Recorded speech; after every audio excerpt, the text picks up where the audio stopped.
सभी के लिए संतोष पुरोहित का नमस्कार।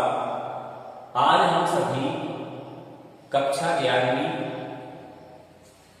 के भौतिक भूगोल का अध्ययन करने के लिए जा रहे हैं।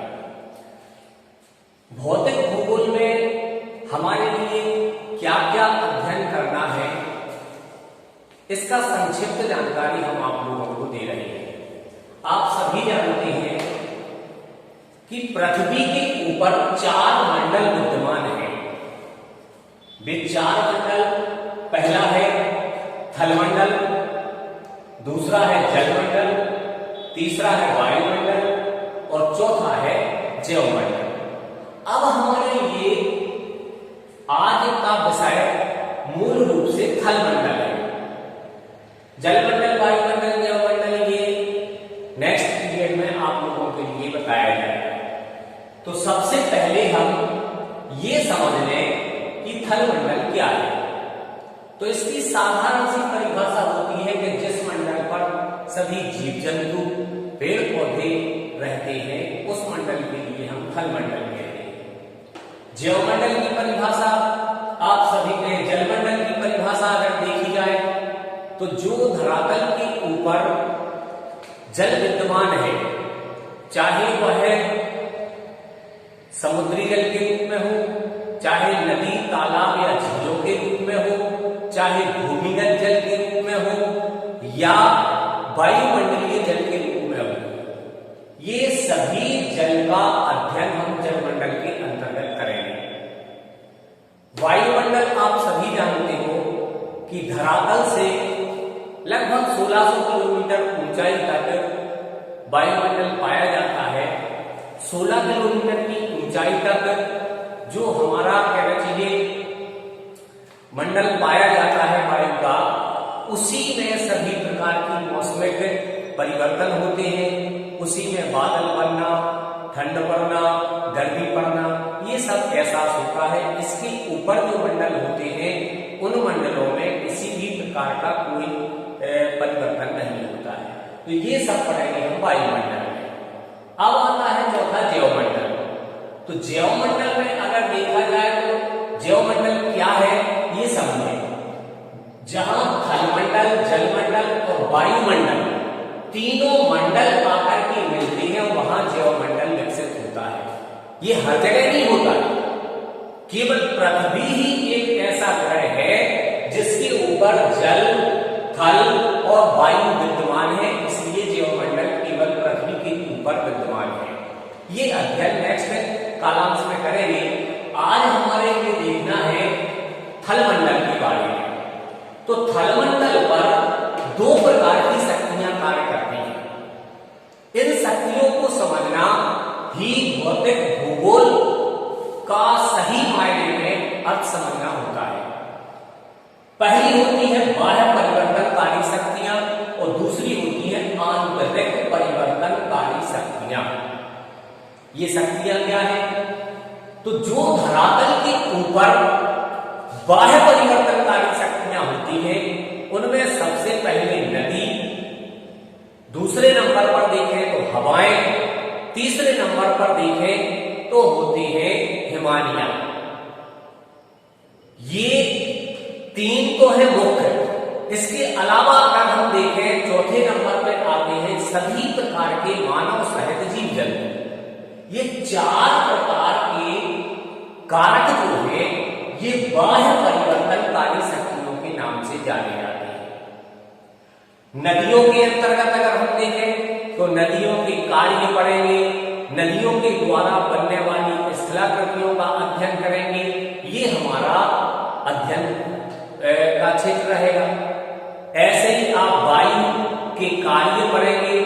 वायु कौन कौन सी स्थलाकृतियों का निर्माण करती है, उनको हम पढ़ेंगे।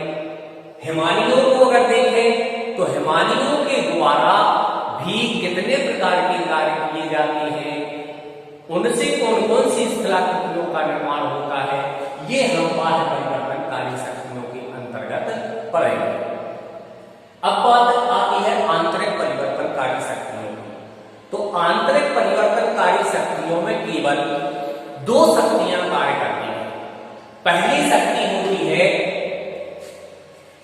कहना चाहिए भूकंप, और दूसरी शक्ति होती है ज्वालामुखी। इन दो शक्तियों के कारण धरातल पर परिवर्तन होता है। और यहां पर हमने देखी 4 शक्तियां जिनके कारण धरातल के ऊपर परिवर्तन होता है। और यदि ये परिवर्तनकारी शक्तियां हम समझ लेते हैं तो इन परिवर्तनकारी शक्तियों में हमारा पूरा का पूरा भौतिक भूगोल का कोर्स समझ आता है। ये बहुत ही आवश्यक होता है। अब भूकंप क्यों आता है, कैसे आता है, इसकी जो कहना चाहिए जो हमारा रिएक्टर पैमाना होता है स्केल, उसके ऊपर इसकी तीव्रता कितनी है, इसका जनधन पर कितना प्रभाव पड़ता है, ये सभी भूकंप के अंतर्गत पड़ गए। और इसके बाद आता है ज्वालामुखी। ज्वालामुखी में भी अगर देखा जाए तो ज्वालामुखी के और भूकंप के आने के कारण लगभग एक जैसे होते हैं, थोड़े परिवर्तित होते हैं। तो ज्वालामुखी से धरातल के ऊपर कितना प्रभाव पड़ता है, ज्वालामुखी से केवल हानिकारक प्रभाव ही नहीं पड़ता बल्कि कुछ धरातल के ऊपर लाभकारी प्रभाव भी पड़ता है। तो ये सारा अध्ययन करेंगे। ज्वालामुखी से निर्मित मैदानों का अध्ययन, ज्वालामुखी से जो मिट्टियां निर्मित होती है उसका अध्ययन, ज्वालामुखी से जो बड़ी बड़ी झीलों का निर्माण होता है उसका अध्ययन, ज्वालामुखी कितने प्रकार के होते हैं इसका अध्ययन हमारे लिए आंतरिक परिवर्तनकारी शक्तियों के अंतर्गत करना है। ये थलमंडल में, यदि थलमंडल के लिए हमें अच्छे से समझना है तो हमें ये दोनों प्रकार की शक्तियों को समझना ही होगा। यही धरातल के ऊपर विभिन्न प्रकार के परिवर्तन करती है। आप जैसे बाह्य परिवर्तनकारी शक्तियों में नदियां हैं, नदी की आप पढ़ोगे कि इसकी 3 अवस्थाएं होती है। कुछ भूगोलवेत्ताओं ने 4 अवस्थाएं भी बताई हैं। 3 अवस्थाएं तो आप सभी जानते हो, बाल्यावस्था, फिर आती है युवावस्था, तीसरे नंबर पर आती है वृद्धावस्था। इन तीनों अवस्थाओं में नदियां अलग अलग प्रकार के कार्य करती हैं। सबसे अच्छी बात तो ये है कि चाहे नदी हो, हिमानी हो या कहना चाहिए हवाएं हो, नदी, हिमानी और हवा, इनके कार्य जो होते हैं उन कार्यों के नाम एक जैसे रहते हैं। नंबर 1 पर ये करती हैं, कहना चाहिए जो कार्यों के बारे में अपन अगर बात करें तो सबसे पहले करती है ये अपर्दन कार्य। पहला, चाहे नदी हो, हिमानी हो या वायु हो, तीनों सबसे पहला कार्य कौन सी करते हैं?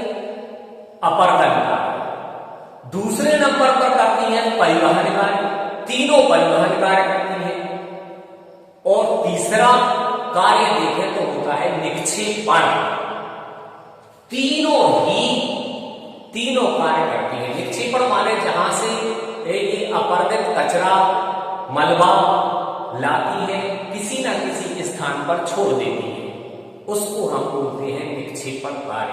इसमें भी बहुत सारी स्थलाकृतियों का निर्माण होता है।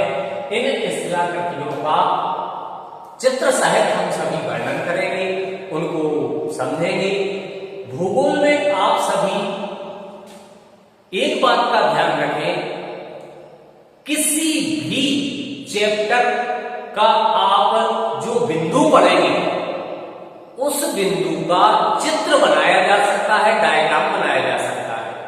उस डायग्राम के आधार पर आप अपनी भाषा में उसका वर्णन कर सकते हैं। आपको कॉपी में डायग्राम बनाना है, किताब से देख करके भी बना सकते हैं, और आप स्वयं अपनी बुद्धि कौशल के बल पर डायग्राम का निर्माण कर सकते हैं। तो डायग्राम के माध्यम से यदि यदि हम भौतिक भूगोल को समझें तो बहुत ही कहना चाहिए सरल हो जाती है। भौतिक भूगोल पढ़ने में बिल्कुल भी कठिन नहीं है, ये केवल समझने का विषय होता है।